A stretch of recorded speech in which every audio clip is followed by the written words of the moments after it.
have in this envelope is a very interesting figure. So let's flash back to 13 years ago.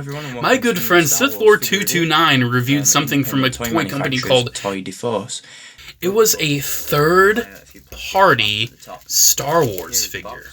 Now, third-party figures are not unheard of in the Transformers space, but in the Star Wars space, yeah, third-party stuff is not very common. And this Toys de Force company, I believe they called this a Warlordarian, and it is a Mandalorian and Neo Crusader from the Old Republic, Knights of the Old Republic. And for 13 years, I have wanted this figure, and all of a sudden, it just pops up on AliExpress. Another good shout out, my good friend Rust Belt Collector. He actually alerted me to this, and yeah, I got one. I have been wanting this for 13 years. I had to see what's up. I believe they called it like Dark Commando or something, but I'm assuming this is like a knockoff. Like this can't be legit, right? This is a 13-year-old third-party figure. This cannot be legit. So this piece is a thing. I'm not quite sure what it is, but it's a thing. Is that a knee pad? What is that? Is that an elbow pad? Oh, that just came... What is this? That just came off. Oh my gosh. Oh, geez. Oh, no. Yeah, so like I said, this is a third-party Star Wars figure.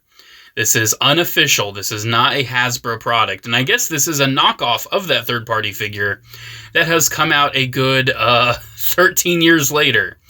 I can already see there's a plethora of little issues and annoyances with this guy. Armor bits sliding everywhere. Joints are not aligned whatsoever. Like his leg was totally backwards, I just found out. Yeah. This is, oh geez, everything's falling off. This is interesting. Oh, wow. Okay. I'm going to take a little pause, a little brief, make sure I got these shoulder pads on right, because I feel like that would really bug me if I don't. Yeah, I'm just moving this thing around. The joints don't feel too bad. The joints don't feel too bad, at least. All right, give me a moment. I'll be right back. All right, so I consulted SithLord229's video, and it seems like I put the shoulder pads on the wrong way. So, if this is the wrong way, don't blame me. Blame SithLord229 from 13 years ago. Hello, everyone. Dude, I think if I had one word for this figure, it would just be fascinating. So his thigh swivel is like at an angle. So to like have his leg actually straight, I have to swivel the thigh and then put the armor straight. There's just so much like removable armor on this guy. I'm sure the chest armor comes... Yeah, even the chest armor comes off too. It seems like all the armor is removable off of this guy. But this isn't even all he's got going on. He has a little gun and a little like jetpack as well. Yeah, the plastic on these are feeling kind of cheap. And I'm also noticing my fingers are starting to feel a little sticky. That's the sign of like plastic residues and everything actively coming off this guy as I'm messing with it. Well, the backpack goes on okay. And his gun, I'm sure he'll hold it just fine. Yeah, there we go. It's a little loose, but nothing crazy. Yeah, like I said, this is a third-party Star Wars figure that came out 13 years ago from Toys de Force. And like I said, my guess is that an AliExpress company got a hold of this and was like, oh, we're going to knock it off. We're going to make our own Neo Crusader Mandalorian figures. This does come in silver that I got here, or you could buy two of them, one being silver and one being red. I decided to just get the silver because it was the one I always wanted anyway. I was not worried about having the red as well. Yeah, very interesting. The joints don't feel too bad. The hips are very interesting, how they're kind of like a swivel hinge, and I already pointed out how the thigh swivel actually puts it at a bit of an angle. Yeah, this guy is very bizarre. Very bizarre in a Star Wars 3 3/4 inch collection.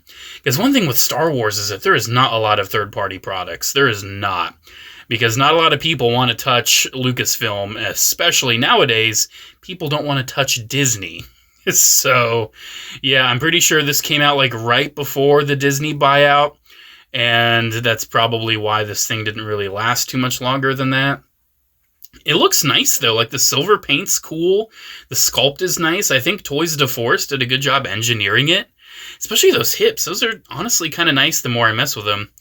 Yeah, it's very interesting. My fingers are very, very sticky now. That's a very odd smell. I don't know if I could really pinpoint that on anything. My first thought when I smelled this guy was it smells like candy canes? I don't know. That's just bizarre to me. Here he is scaled with a couple 3 3/4 inch Star Wars figures. Of course, Captain Killshot. And also Boss, because he's at my desk, because I'm going to review my Hot Toys Boss. Yeah, the scale works very nice here. I definitely feel the 3 3/4 inch vibe with it. And this is definitely something I will have no issue whatsoever putting with my KOTOR collection. Yeah, man, this thing is just such an oddity. Something I never would have expected to add to my collection, especially over a decade later. You know, after the Sith Lord 229 video. Hello, everyone. You know, after all this time, like, it's crazy that this thing has become available again. Even if this is a knockoff, it's a pretty high-quality knockoff. Like, and I'm pretty sure it's probably on par with what the original really had to offer. Yeah, this is cool. Like, I've always liked the look of the Mando Neo Crusaders from KOTOR, and this is a cool figure. Except for that, I'm thinking I might glue that shoulder pad on. I don't know, that's really getting on my nerves. But yeah, if this is a knockoff, I wouldn't mind all the other cool colors. Like, the black is neat, but I'm pretty sure there's, like, yellows and blues, like, where the black is a whole other color. The black with the red highlights, just, it wasn't doing it for me. But the black with the silver highlights looks pretty cool. And well, guys, that's pretty much it. Special thanks again to Rust Belt Collector for pointing this out to me. If it is still available, I will have the link down in the comments below. Again, I got it on AliExpress. And I got a shout out to Sith Lord 229 as well, because I've been watching him ever since I was a kid. His videos were a direct inspiration for me. And getting this after all this time, it's kind of surreal. It's an interesting one. Alrighty, guys. Thank you very much for watching. Special shout out to channel members, as always. Thank you all so much for the continued support. Have a great one, guys. I'll see you in the next video. And Hope you've enjoyed this review, and I'll be back with more soon. Until next time, keep collecting, and may the Force be with you. I'm going to go wash my hands. They feel sticky. Ugh.